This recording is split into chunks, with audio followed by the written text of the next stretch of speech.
non-human subjects research, the FWA and IRB requirements apply to them just as well as they do to us in the U.S. But what I'd really like to point out, and I think a lot of people don't know, is that there can be other delays when including this type of research. And one of the things that we're seeing most frequently now is that there are some countries that have additional in-country requirements for that work to begin in the country. So in other words, the country of China wants to be able to see anything that's involved in clinical trials, and they will make sure that they have had the ability to review those proposals before they will allow the work to go forward.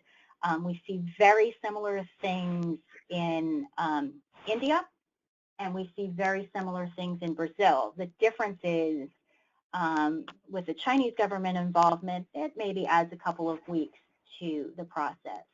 With India and Brazil, it can add a couple of weeks, a couple of months, a couple of years to the process. And if your work isn't viable without that component for a couple of years, it really kind of changes how we have to look at that award application. So be thinking about this as you're working with researchers who are proposing this.